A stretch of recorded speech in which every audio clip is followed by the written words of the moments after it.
téléspectateur ak téléspectatrice su Mourchid TV ñu ngi nuyu kenn ku nekk di ko fekk fi mu nekk teg ci wàccuwaayam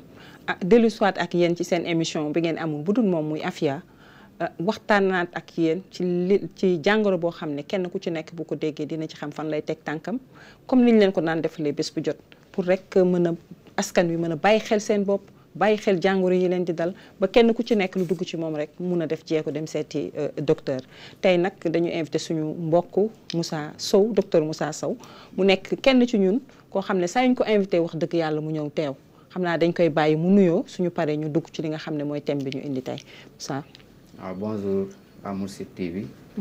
maa ngi nuyu téléspectateurs yëpp di nuyu Tata. et di la remercier de l'invitation encore. maa ngi avant tout d'abord maa ngi nuyu sama famille. sama yaay ak sama papa ak sama famille fu ma bàyyee ko Guédiawaye. ok merci de l'invitation. ok merci docteur Moussa comme niñ leen ko waxee woon rek tey nag dañu ñëw ci beneen facette te moom mooy fan yi ñu génn rek waxtaan nañ ci wàllu gastro ci lañu nekk ba léegi jóguñu ci. te bu ñu waxee gastro rek tudd nañ li nga xam ne moom moo nekk ci biir muy benn ci jàngoro boo xam ne mën na dal nit ki te mu nekk ci biiram tey ñu ñëw ci gastro-entérite xam naa bu ñu déggee gastro-entérite dinañ laajte lan mooy gastro-entérite loolu moo tax ñu invité docteur Moussa Sow pour ñu duggal ñu ci gastro-entérite ba ku nekk bu fekkee ne loolu ganasi na ko mu xam ne lii kat gastro-entérite la kon naa déglu li docteur Moussa waxoon ma def ci ay jéego ndax ma mën a am saafara ci jàngoro boobu kon docteur Moussa dañ lay bàyyi ak kàddu bi fu ñuy tàmbalee mooy buñ ci defee introduction ba pare ñu laajte lan mooy gastro-entérite. waaw gastro-entérite benn feebar bi nga xamante ne bari na bariwaay bi nga xamante ne ñëpp war nañ ci am luñ ci xam tuuti as tuuti pour ñu mun a xam ne bu la dalee wala dal sa doom nga xam ni ngay comporté woo parce que surtout gastro-entérite bu ñu ko waxee rek surtout am na fànn fu ñu koy xoolee mooy au niveau pédiatrique parce que da ciy bari lool bari parfois chaque fois dañuy am ay épidémies yu bari d'épidémie gastro-entérite parfois bu duggee service sax mun na dem ba jël service bi yëpp bébé yi fa nekk yëpp kon feebar bu mel noonu askan yi ñu bari war nañ ci xam tuuti pour ñu mën siy fagaru maintenant bu ñu jógee si loolu bu ñuy defee définition gastro-entérite gastro-entérite mooy boo déggee gastro-entérite ñaari kii la partie la gastro mooy luy wax dem si wàllu estomac bi maintenant entère mooy luy wax si intestin yi maintenant it bi moom mooy infection bi maintenant boo gisee mu naan gastro-entérite infection di tractus gastro-intestinal maintenant selon l'OMS tamit am na définition bu nga ko jagleel gastro-entérite dañ ko classé si maladie diarrhéique yi maintenant les maladies diarrhéiques sont définies par l'OMS par l'émission de plus ou égal 3 selles par jour que les selles soient molles ou liquides évoluant de moins de 7 jours quand on parle d'aigu maintenant noonu lañ koy définir naa buñ jógee tamit ci définition boobu peut-être nañ laaj lu tax ñuy ñëw fii waxtaan ci maladie gastro-entérite intérêt bi en quelque sorte maintenant intérêt yi bari nañu maintenant au niveau épidémiologique gastro-entérite nekk na feebar bi nga xam ne ça touche 1,5 milliard de personnes surtout à niveau pédiatrique par année 1,5 milliard d'épisodes par année 1,5 à 2,5 millions de décès chez les enfants de moins de 5 ans kon nekk na feebar bi nga xamante ne lu jara saytu la te tamit boo xoolee au niveau pédiatrique nekk na 3e cause de mortalité infantile waaw naa boo jógee ci intérêt épidémiologique boobu mën nga ñëw ci intérêt diagnostic bi. waaw parce que xam naa ñu dellu si waat tuuti. comme ni nga xam ne noonu la ko docteur waxee bu ñu waxee gastro-entérite infection la boo xam ne dafay laal ci kaw pàq bi. estomac bi ci lekk bi am na fu mu jógee. li indi gastro-entérite bi mën nañu wax dafa jaar ci estomac bi. jaar tamit ci intestin yi maanaam ci biir yi nga xam ne moo nekk ci biir fi nga xam ne fa la lekk yi di jaar ba défécation bi. kon foofu yëpp la benn infection am. te infection bi mën na jóge ci lekk bi xale bi lekk wala naan bi xale bi naan mën na ci jóge jaar foofu ci biir bi. kon ñu rappelé ne gastro-entérite mooy biir bu daw mun na nekk ci mag comme mun na nekk ci xale. mais booy seet ci da ngay toog benn période ñu ne temps yi biir bu daw dafa bëri. épidémie mu nekk épidémie boo xam ne am na ci xale yi. nga dem hôpital gis ne xale yëpp ñu ngi tëdd. en général. te bari na tam lu muy yóbbu ci xale yi. lan mooy def yóbbu bu gaaw boobu parce que booy xool. soit biir bi dafay daw liquide. soit tamit dafay semi liquide xaw a dëgër tuuti. mais di nga dem gannaaw kër lu mat ñett ba ñeent ba war na ko mën na ko ëpp. waaye bu tolloo ñett rek mën nañu wax ne yaa ngi nekk ci biir bu daw kon lan mooy indi mortalité boobu lan moo koy indi. mortalité boobu mun nañ si wax tuuti après yooyu nañ ko am na si kanam nañu pour ñu gën kaa développer mais mortalité boobu boo ko waxee luy caractériser gastro-entérite vomissement diarrhée. ku wax vomissement da ngay génne. naa li ngay génne day am ay liquide. ku wax diarrhée. surtout diarrhée liquidien yooyu di ngay emporter beaucoup d'eau. alors que boo xoolee xale bi c'est 70% si yaramam yëpp ndox la. kon bu perdee ndox boobu lu bëri. lu koy yóbbu mun na ko yóbbu déshydratation mun na yóbbu une insuffisance rénale. mun na yóbbu tamit un choc hypovolémique. voilà te suñu yaay yi en général dañ naan biir bi day daw rek. yax yi la dañ koy dentition bi la négliger ko dañ koy négliger fekk xale bi mi ngi ñàkk ndox bi nekk ci yaramam te 90% li nga xam ne moo ne ci yaram ndox la kon naanoo normalement mais yaa ngi génnee ndox ci wàccu yaa ngi génnee ndox tamit ci jaare kon facilement rek da nga def déshydratation tamit yooyu tamit day causer trouble hydroélectrolytique ku wax trouble hydroélectrolytique hyponatrémie ou hypernatrémie hypokaliémie yëpp day dem su ko defee xale bi suñ koy indi hôpital dañ koy meeb daanaka boo waxee mu ne biiram démb ba tey day daw yow xeeb nga jour yi mu daw te fekk xale bi ñàkk na ndox bi nekk ci yaramam yëpp en général loolu mun na indi cause de décès surtout ci xale yi ndaw yi rapidement parce que boo ñàkkee ndox bu bëri ci sa yaram te li ëpp ci sa yaram ndox la ngay am loolu mun na laa yóbbu très rapidement maintenant boo jógee intérêt diagnostic bi boo xoolee le diagnostic le plus souvent c'est dû au rotavirus boobu lañ gën a incriminer rotavirus virus bu ñuy wax rotavirus boo xoolee même dans le PEV c'est inclus dedans mais jusqu'à présent ce n'est pas tous les enfants qui sont vaccinés jusqu'à présent il y a des zones yi nga xamante ne c'est à quel âge par exemple moins de 5 ans les vaccinations qui sont dans le PEV rotavirus bi vaccin contre le rotavirus mu ngi si c'est-à-dire bu dee xale bi vacciné nañ ko am na immunité bu mu même bu ko dalee du garaaw du dem cas grave moo tax vaccination am si solo am na microbe bu ne ci yaram bu koy dimbali waaw am na anticorps yi lutter virus bi très rapidement ñoom ñu ngi si yaram bi maintenant boo fa jógee intérêt thérapeutique à l'associé boo xoolee maintenant réhydratation boo xoolee la ñuy gën a def maintenant réhydratation associée à l'administration du zinc ça a révolutionné le traitement de gastro-entérite gis nañ ne buñ ko boolee rek même sans ñu def une antibiothérapie l'enfant guérit très rapidement et surtout même on ne fait pas d'antibiothérapie de façon très brutale parce qu'on dit que 80% des gastro-entérites c'est l'enfant c'est causé par les virus en général. Donc si tu donnes d'antibiotiques c'est pour les bactéries donc tu ne traites pas c'est pour cela on ne donne pas d'antibiotiques directement à un enfant qui fait une gastro-entérite plus souvent ça l'antibiothérapie est donné que lorsque c'est documenté par exemple ñu def des examens coproculture ba ñu mettre en évidence une bactérie qui est dedans parce que des fois dañuy jekki rek ne am na épidémie am na épidémie léegi épidémie boobu en général parce que da ngay dugg kër gi mu am 2 enfants yu am jaare nga dem hôpital xale yëpp nekk fa mais boo xoolee loolu lan lañ koy kan la ñuy indexé l'alimentation l'eau ou quoi parce que am na lenn lu indi loolu waaw boo xoolee épidémie sax boo xoolee wàllum kii bi boo xoolee boo déggee épidémie rek transmission bi gaaw na plus souvent bu gaawee rek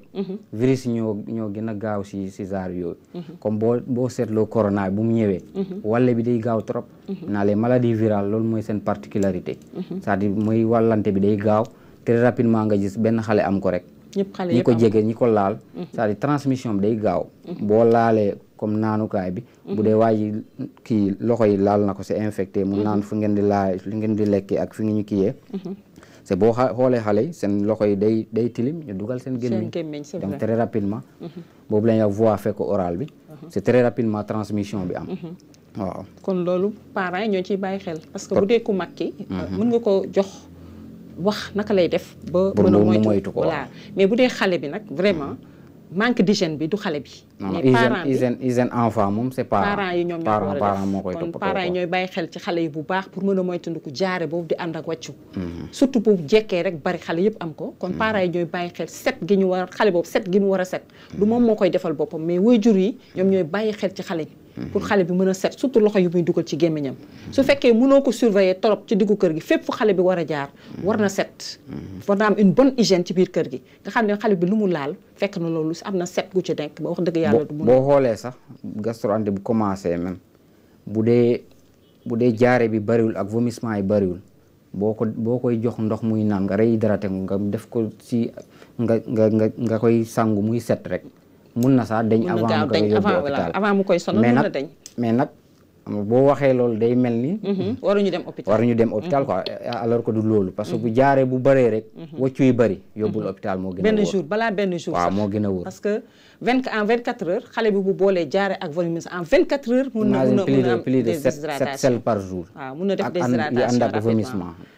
kon nag ñu ngi leen di bàyyiloo xel téléspectateurs yi bu ngeen yoree seen njaboot ci bëccëg bi mu am jaare ak vomissement bul xaar ba suba ci jour bi rek mun nga dem seet docteur balaa xale bi di faible parce que bu faible ça veut dire que am na déshydratation te nit ki bu déshydraté rek mën na ko yóbbu ci feneen foo xam ne du la neex kon ñu bañ di yéex yóbbu xale yi nga xam ne dañu am def jaare ak vomissement ci kër docteur balaa ñuy am yenn problème yi daal xam naa dañuy dugg ci diagnostic positif bi bu fekkee ne gastro-entérite teew na waaw diagnostic positif boole gastro-entérite daa nekk kii bi nga xamante ne c'est pas moom dafa neex a xàmmee parce que plus souvent day survenir de façon brutale comme ça nga am nausée vomissement diarrhée douleur abdominale plus ou moins fièvre waaw fièvre c'est pas forcément mais plus ou moins fièvre yooyu nga xam day àndandoo de façon brutale mu bëri si nit nga muy wocc lu bëri muy am diarrhée bu bëri mu ànd ak des crampes abdominales plus souvent mun na àndaale fièvre moom mooy signe gastro-entérite boo xoolee sa pour diagnostic positif bi ça n'a pas besoin même ñu def examen complémentaire surtout waaw examen complémentaire ce n'est pas nécessaire plus souvent boo xoolee bu ñu koy def sax c'est dans des cas où affaire bi mu ngi commencer grave surtout s'il y a par exemple s'il y a des selles sanglantes et s'il y a la diarrhée continue à tel point comme la réhydratation et le fait de donner du zinc, ça ne calme pas. On va essayer de chercher exactement qu'est-ce qui est la cause, quoi, pour pouvoir traiter de façon très convenablement. Parce que sinon, si c'est une simple gastro-entérite, un traitement symptomatique, réhydratation, on donne du zinc, on fait des mesures hygiéno-diététiques. Si c'est une personne un peu adulte, on nga ko jox banane, régime sous forme de banane, riz, carotte. mu bañ a jël des produits comme les produits yaourt ay buy yi li nga xamante ne c'est léger parce que si tu manges léger à ce moment là yow luy calmer jaare bi ngay wut maintenant traité woo boo joxee li nga xam ne daa liquide digestion bi daa gaaw maintenant day continuer jaar mais boo xoolee banaan boo ko lekkee digestion daa yéex kon booy lekk banane riz wala carotte day ralentir digestion bi maintenant digestion mu ralentir jaare bi noonu lay ralentir di wàññeeku plus les médicaments qu'on donne waaw ak plus les médicaments qu'on donne pour ñu mën a arrêter parce que jaare tam du loo xam ne nit ki daf koy yar ci boppam parce que baaxul warul yàgg ci nit ki warul yàgg ci nit ki parce que li muy def après moom moo tax na diagnostic positif boobu bu ñu ko defee plus souvent si c'est pas grave on réhydrate on donne du zinc ñu surveiller xale bi la réhydratation bu dee sonnul noonu mën nañ ko defee par voie orale ñu koy am na kit bu dee c'est les enfants le kit Estérozinc daa am ay sachet dañ koy jox rek nga def ko ci sachet bu dee c'est pas grave dañ leen demal kër ga joxal xale bi comme nu mu amee envie naan rek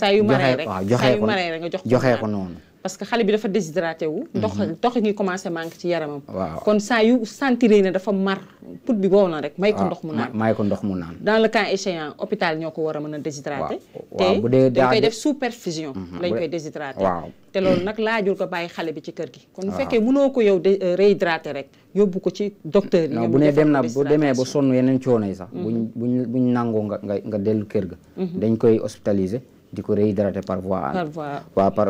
parentérale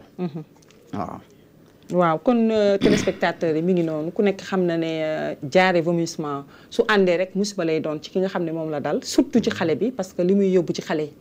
jamono bi ñu nekk bi passé nii bëri na te suñu sañoon tamit parent bu nekk bàyyi xel ki nga xam ne moom mooy njabootam su dee ku mag ki moom la dal dinañ ko mën a jox ay xalaat yoo xam ne bu ci jaare bi mun na dañ vomissement mun na dañ parce que ki nekk mag moom ngay wax ne kat foog nga set am une bonne hygiène pour doomu jàngoro bi dugg ci yow mën a dañ bu dee xale bi nag doo ko wax mais da ngay fexe fu mu jaar rek mu am une bonne hygiène une parfaite hygiène su fekkee nag jaare bi dafa sori yàgg continuer ak vomissement yi yow sa wareef moom mooy nga dem kër docteur pour ñu defal ko réhydratation te réhydratation mënuñu ko def lu dul xale bi dafa hospitalisé ñu defal ko par voie parentale maanaam jaarale ko ci siddit bi pour ndox mi mën a dugg ci yaramam pour ñu mën a corriger déshydratation bi nga xam ne moom moo nekk ci yaramam su fekkee ne nag jaare bi yàggul bëriwul yow bàyyi ko xel foo toll nga koy may ndox mu naan pour mu mën a remplacer ndox bi nga xam ne génn na ci wàccu bi wala mu génn ci gannaaw kër yi nga xam ne moom la doon def kon nag ci diagnostic positif bi noonu lañ ko indee woon te it en plus garab yi nga xam ne moom la docteur bi di jox bu amee banaan nga jox ko mu lekk pour mu mën a am lu mu retenir ci estomac am mu yéexal li nga xam ne moom mooy reesal bi biir bi di reesal wala carotte ak eau de riz yooyu yëpp nekk na loo xam ne dina ko dimbali mag ñi sax dañuy wax ne buy baax na ci te buy ñi ngi wax ne antibiotique la fruit bu baax la nga di ko defaral mu di ko jël mais li gën a am solo nag moom mooy nga toppatoo hygiène bi nga xam ne moom la xale bi war a dëkkee toujours daal foofu sax am na lu may junj même bu dee xale bi mu ngi kër ga en présent on a tendance à faire bu xale bi amee lii rek kee xale am loolu la xawoon na am lu mel noonu médicament bi lañ ko joxoon peut-être des na comme les antidiarrhéiques plus souvent si c'est pas la diarrhée n'est pas très grave dañ koy moytu surtout parce que bu ñu xamul exactement ban type de gastro-entérite parce que plus souvent si c'est dû à des toxines diarrhée bi te éliminer toxines yi maintenant boo ko joxee anti-diarrhée yi c'est-à-dire toxines yi yaa ngi koy téye si organisme kon ñuy gën a mun a def gàllankoor bu ñu doon def moo tax c'est faire trop attention du question médicament kii bii lañ ko bindaloon rek sa xale bi am loolu nga ne nan ma ko jox loolu c'est très important waaw diagnostic étiologique bi lan lañ ci mën a wax ak askan bi waaw diagnostic étiologique foofu bu ñu fa demee foofu moom mooy mun nañ wax foofu mooy moom affaire kii partie bu gën a xaw a yaatu si kii bi parce que étiologie yi bëri na mais boo xoolee gastro-entérite yi plus souvent épidémie lu gën a bëri c'est dû à des causes virales causes virales yi bu ñu si gën a incriminé mooy rotavirus bu ma la doon wax maintenant am na yeneen virus comme le norovirus les astrovirus les calcivirus même le coronavirus aussi peut entraîner ces genres de gastro-entérite là na boo xoolee si c'est viral ça n'a pas besoin d'un traitement spécifique traitement viral spécifique on le fait qu'un traitement symptomatique parce que bu ñu gungee xale bi wala patient bi rek ñu réhydraté bu amee fièvre ñu jóg ko paracétamol rek yaram bi bu amee doole rek mun na xeexal boppam virus bi boo xoolee plusieurs maladies virales loolu traitement même le traitement du coronavirus c'était pas boo xoolee y avait pas un médicament dirigé directement contre le coronavirus mais c'est un traitement symptomatique qui renforce la personne et elle combat la maladie surtout maintenant cause virale yi noonu la mais mun na am des causes bactériennes cause bactérienne yi nag boo xoolee ñoom ñooy gën a indi yeneen problème parce que ñooy gën a lakkaloo ak complication yi waaw cause bactérienne yi boo xoolee am na bactéries yi nga xamante ne ñuy wax Escherichia coli bactéries yi nga xamante ne ñu nekk les salmonelles les Shigella les campylobacter les listeria yooyu yëpp si cause yi mën a joxe gastro-entérite la naa boo xoolee Escherichia coli bi c'est une cause qui peut être très dangereuse surtout au niveau pédiatrique parce que Escherichia coli boo xoolee am na des parties yi nga benn kii genre bi nga xam ne Escherichia coli entéro-hémorragique boobu day waral des hémorragies day attaqué colon bi mun na joxe une colite hémorragique maanaam biir bu daw bi di ànd ak deret moo tax bu ñu la nee boo amee jaare rek bu amee trace de sang rek dawal gaaw yóbbul hôpital parce que maintenant am na complication bu gën a garaaw bu mu mun a def parce que comme toxine boobu buy attaqué colon bi mun na attaqué le tissu rénal ah c'est ça. le tissu rénal day waral lu ñuy wax syndrome irémique ak hémolytique. boobu mun na joxe une insuffisance rénale qui est grave. Même qui peut même demander une greffe de rein. moo tax c'est les enfants de moins de 5 ans. c'est très important. moo tax y a aussi des produits yi nga xamante ne dañ koy moytu di ko jox xale yi de moins de 5 ans. surtout le fromage. le fromage. mooy la croûte du fromage. la croûte du fromage plus souvent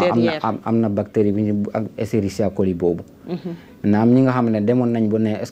est-ce que duñu dindi croûte boobu si fromage. waaw c'est pas tous les fromages nag. waaw am na ñi nga xamante ne am na kii boobu. am ñi nga xam ne ne est-ce que duñu dindi croûte bi sax. mais y a des études yi nga xam ne montré nañ si croûte boobu tamit am na des bactéries yi nga xam ne sont des bactéries qui sont bénins. comme les lactobacillus. ñoom tamit ils participent à lutter contre les bactéries nocives. Mais surtout les enfants, on évite. Et si la viande hachée. La viande hachée. Plus souvent, la viande hachée, c'est une viande qui n'est pas trop qui. Na cuisson bi. Du demee noonu. doo ko cuire comme ni ngay cuire beneen viande parce que day neex a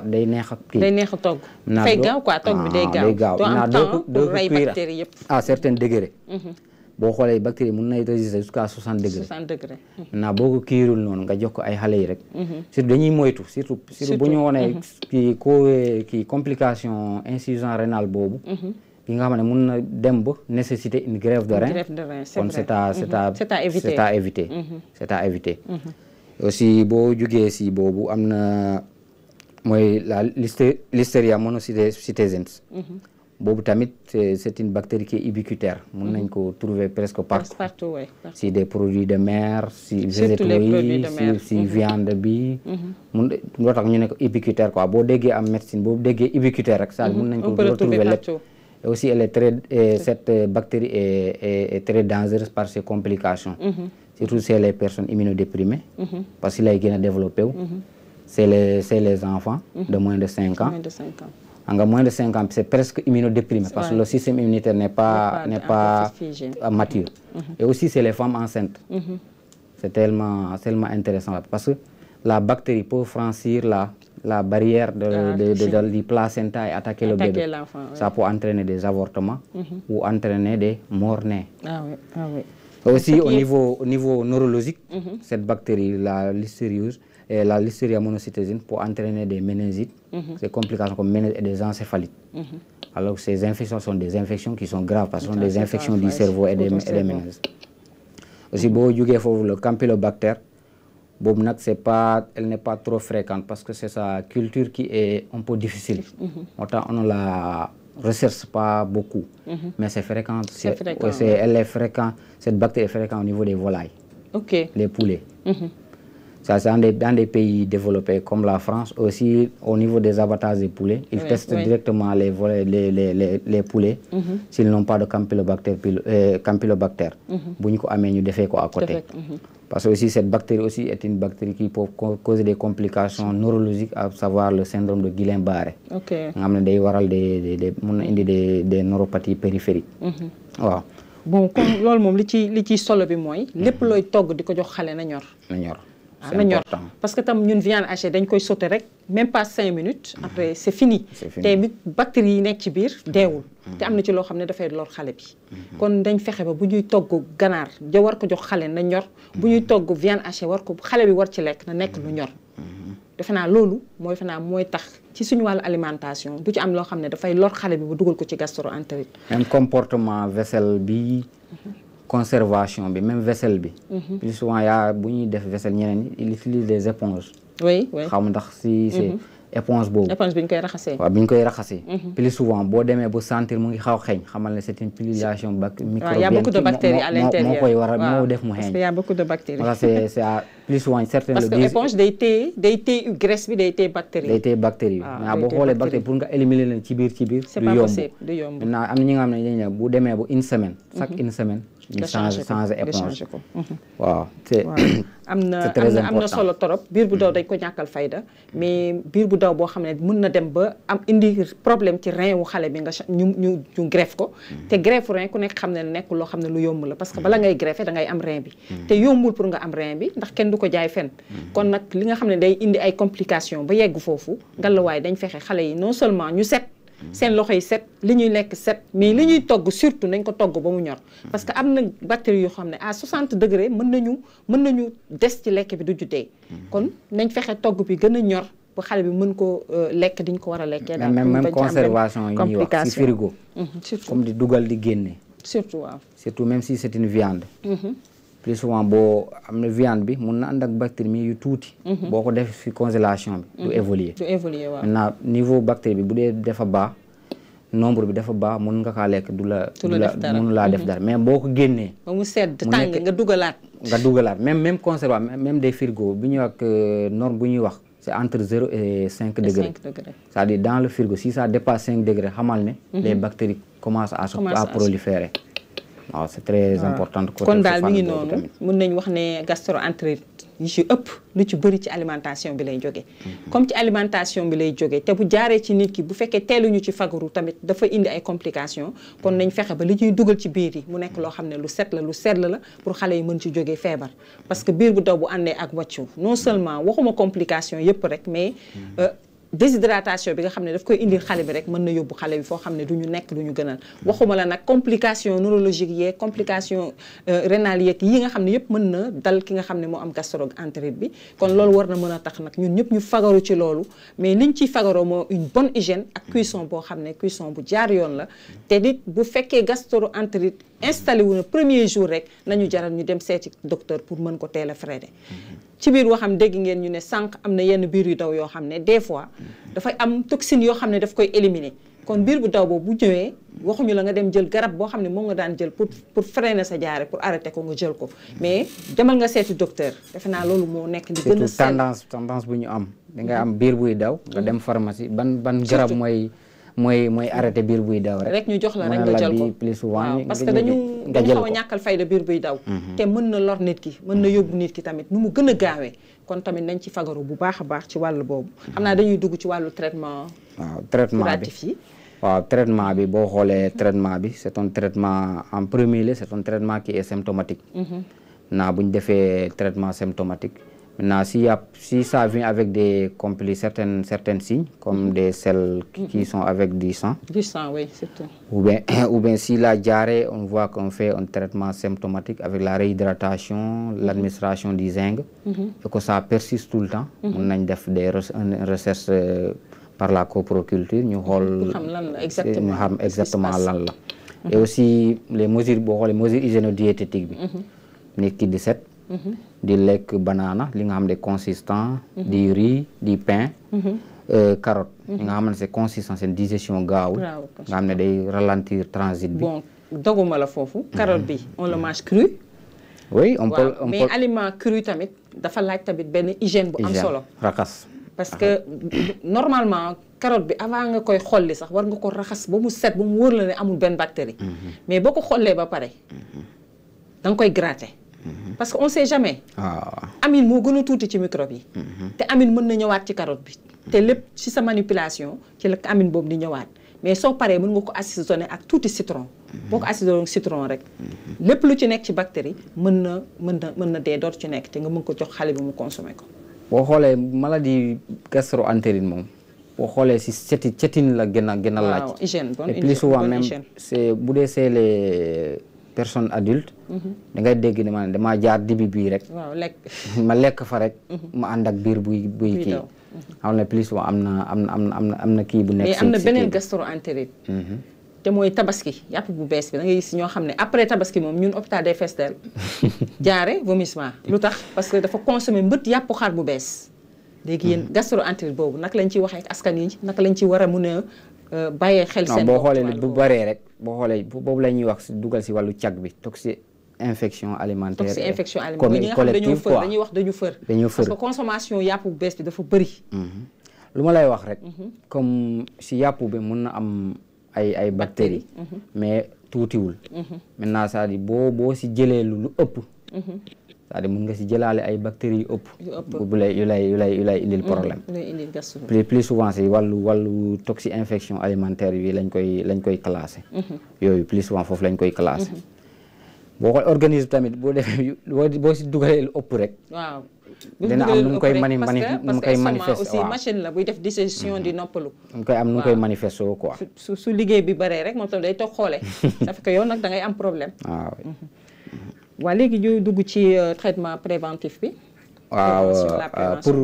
pour continuer si traitement bi ma la doon wax bu ñu amee ay cellules yooyu mun nañ def coproculture maintenant bu ñu defee coproculture maintenant bu ñu amee bactéries bu ñu kiira parce que si tu fais la coproculture tu fais la culture des bactéries surtout maintenant ça tu trouves exactement la bactérie soit si c'est le listeria mun nga joxe amoxicilline mun na ko traité maintenant boo amee des salmonelles les sigel ay beneen traitement les quinolones mun nañ ko traité voilà mun nga am ay ciprofloxacine ay yooyu mun nañ ko traité maintenant par rapport ak lu ñu trouvé rek noonu la ñuy traité en dehors directement cet antibiotique là mais mun nañ am xaw nañ kii tuuti mun nañ am une gastro-entérite parasitaire surtout xam nañ ko fàtte tuuti la giardia et Entamoeba histolytica yooyu tamit ay parasites lañ mais mun nañ waral une gastro-entérite moo tax mun nañ defaale kii une recherche des parasites aussi dans les selles surtout comme nu ñu defee coproculture bi waaw na yooyu tamit bu amee mun nañu bu ñu xamee exactement le parasite on donne le traitement adéquat à ce parasite là waaw traitement traitement curatif bi nii lay demee naa bu amee complication si par rapport à la complication qu'on adapte le traitement aussi à cette complication aussi là à son traitement naa buñ demee si wàllu prévention bi peut-être on a un peu brossé la prévention surtout c'est les personnes et les enfants de moins de 5 ans ñu def vaccination du rotavirus parce que boobu lañu gën a incriminer si virus yi ñu def vaccination bi ak les immunodéprimés tamit mun nañ def des vaccinations surtout parce que boo demee bu nekk immunodéprimé rek même par exemple immunodéprimé même dañu war a def ay vaccination même grippe bi parce que ay virus yooyu yëpp dañuy boo immunodéprimé rek doo c'est comme si da ngay dellu si partie xale bi parce que sa immunité bi daa faible maintenant pour munoo lutter comme ni nga doon lutter ak jàngoro yi munoo ko lutter maintenant il faut nga yeneen feebar yi nga xamante c'est fréquent et c'est courant dans la société yow il faut nga jël vaccination pour yooyu parce que bu la dalee rek da lay gàllankoor plus souvent bu la dalee da ngay yóbbu cas grave bi moo tax immunodéprimé yi tamit dañuy def vaccination mais aussi la femme enceinte aussi war nañ ko protéger surtout la listeria lu ñu wax parce que li nga xam ne mun na waral avortement wala waral des morts-nés te yooyu daa am solo trop kon femme enceinte nekk na li nga xam ne tamit lu muy lekk tamit ñu xool mu set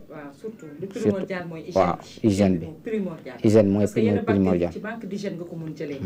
par exemple nga jënd salade raxas ko raxas bu ñàkk fayda am na bactéries yu fa nekk bactéries yooyu fa nekk boo ko jëlee day dund ci sa biir indi la yeneen problème kon am na hygiène boo xam ne war nañ ko def ci suñu li ñuy dugal ci suñu biir benn mag daf doon wax ne biir kaso la loo ci dugal rek dootul génnaat lu dul mu indi la problème indi la jàngoro te bu jàngoro bi ñëwee rek parce que nu boo xoolee ñun mel ni ñu ni dëkk occidentaux yi parce que plus souvent ñoom dëkk occidentaux ñoom dañoo régulariser seen alimentation ñuy jaay alimentation et ay li ñuy lekk dañ leen di saytu dañuy saytu aliments yu ñuy jaay mais ñun boo xoolee suñu marché yi c'est mën nañ jaay lu setul sax yow boo ñëwee loolu laa la moo tax c'est personnel il faut nga defee ko une prévention personnelle boo defee rek nga defal sa bopp sa prévention boo amee viande nga cuire ko ba mu comme il le faut boo ko wóoluwoo boo ko xollee ba mu set tegal sa ndox ba mu baax da nga ko ciy jàllale rek nga raxas ba mu set boo raxasee ba mu set nga dugg ci ndox bu baax bi rek sepp boo paree tu le manges cru et aussi parce que lépp luy microbe lu nekk ci kaw rek ndox bu baax bi dindi na ko soo paree nga assaisonné ko ak sa citron et aussi microbe mais kii matériel yi ñuy jëfandikoo surtout yooyu parce que ay plaques yu ñuy daggee ay oignon yooyu yëpp dañ kaa war a raxas même frigo bi fi ngay dencee yooyu yëpp daa war a set parce que yooyu yëpp mën na am ay bactéries nga xam day dugg si biir aliments yi. aliment boo fa def rek mu contaminé ko c'est très important. nga ne quelque chose de frais la nga jël rek lekk noonu directement te aliment mu ngi dund ci lu sedd bi. moo tax en général. da ngay gis koo xam ne day jekki lekk dara lu neex ba pare rek jekki rek am problème. jaare oui. te di nga doo xalaat ne sax li ma lekk moo am microbe bi. mais leneen ngay xalaat. kon nag ñu bàyyi xel li ñuy lekk. bàyyi xel alimentation bi bàyyi xel une bonne hygiène parce que gis nga lekk lu mu neex bu setulee jaru ko. parce que feebar rek la lay indi. bu ñëwul tey tam dina ñëw ëllëg. ndax bactérie bi nga dugal amul force pour réagir léegi. dina réagir parce que mu ngi ut force ci biir. yeneen bactéries fekk ko fa nga am problème boo xam ne mën na la handicapé 1 à 2 semaines. surtout bu dee xale dañ koy lor kon nañ bàyyi xel set moom. war na ci képp koo xam ne mi ngi dund surtout loo xam ne da nga koy yëg ci sa loxo di ko dugal sa gémmiñ war na set. léegi mun nañ dugg ci prévention bi. waaw prévention presque si lañ nekkoon ay kii conseils yi ñuy joxe ni plus souvent lu ñuy wax rek set rek nañ jéem a set surtout di am habitude di raxas loxo yi parce que surtout parfois tamit am nay endroit yi nga xam ne ngay gis ku dem douche sax ñëw raxasul loxo yi et boo xoolee dans les matières fécales ce sont que des bactéries naa boo ko laalee rek plus souvent kii boo xoolee aliment bi nu muy avancé bactéries di gën a bëri parce que boo xoolee ci kaw estomac bi bactérie fii la daa gën a tuuti maintenant ni ngay wàccee muy gën a bëri maintenant affaire bu muy génnee day fekk daa fees del ay bactéries maintenant boo ko laalee raxasu ak saabu rek yaa boo demee parfois mun nga dem jégure fee rek nga ne da ngay jàpp. waaw directement. boo jàppee directement ngay dugal say loxo yi ngay galandiku ay loolu yëpp. mun na dugal bactérie bi si biir. transmission bi surtout moom. c'est direct c'est direct. ma ne ko c'est direct. c'est direct surtout moo tax si la ñuy gën a war a bàyyi xel rek. set rek. di conseiller set rek. et ku am li nga xamante ne am nga jaare vomissement. commencé la sonal demal hôpital. ñu xool la xam exactement li nga am. ñu traité la nga ñëw avant ñu lay yóbbu. parce que man je dis toujours demal hôpital balaa ñu lay yóbbu. c'est vrai parce que boo demee. tu dépenses peu. tu perds peu de temps. parce que da ngay dem ñëwaat. buñ la yóbbee. tu dépenses beaucoup. tu perds beaucoup de temps. c'est vrai et tu fais perdre des gens du temps. ndax da nga ciy génn. tu fais beaucoup de personnes. sa entourage nga perdre doo leen parce que dañuy ñëw assister la par force. aussi parfois dañu ne aw ma xaalis man dama la boo amee ticket consultation kese amoo jat pour jënd médicament demal parce que boo demee boo xamee lan nga am bu garaawee même boo amul xaalis dañu lay téye après ñu soog a lijjante xaalis bi maintenant boo toogee ma ne amuma boo sonnee nga am amoo dangay dem parce que loolu c'est obligatoire parce que dañu lay yóbbu et boobaa dangay dépenser lu gën a bëri fekkee complication mun na nekk nga am ay complication nga yàgg fa gën a dépenser te loolu tamit gën a perdre le temps au niveau économique tamit day gën a kii parce que ñi bu dee ñi doon liggéey si gàlle bi yëpp dañuy ñëw di la kii bàyyi seen liggéey loolu day rentabilité économique bi tamit da koy wàññi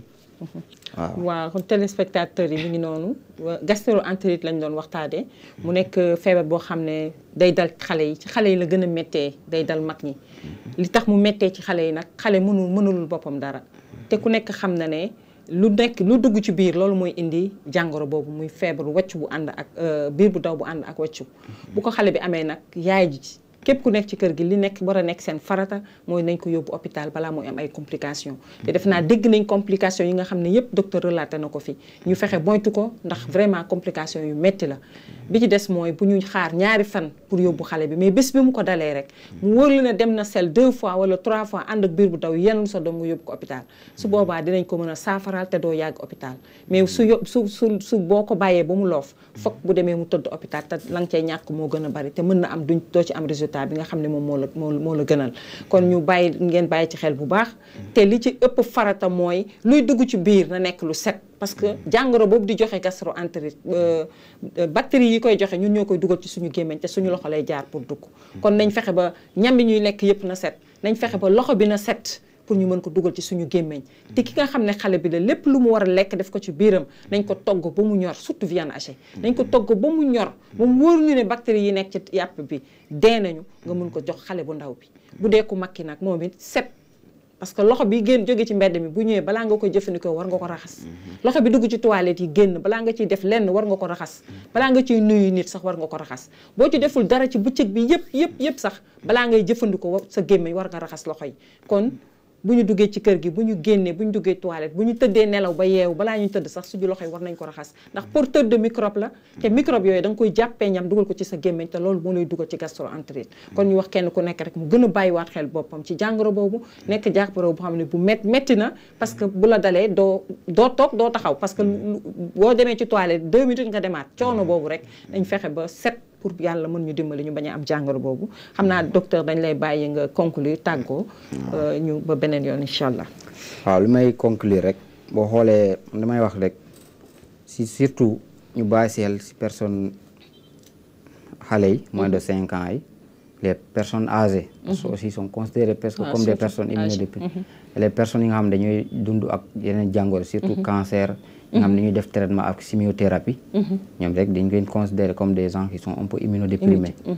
ñooñu la ñu gën a war a bàyyi xel ñoom buñ leen commencé dal rek nañu dem directement hôpital bañ toog du xaar surtout personnes âgées xale yi ak ñooñu wala ñi nga xam dañoo am des maladies chroniques graves yi nga xamante ne comme des insuffisances rénales chroniques ay yooyu ñooñu affaire bu leen xawee dalee rek nañ dem directement hôpital ñu def leen traitement adéquat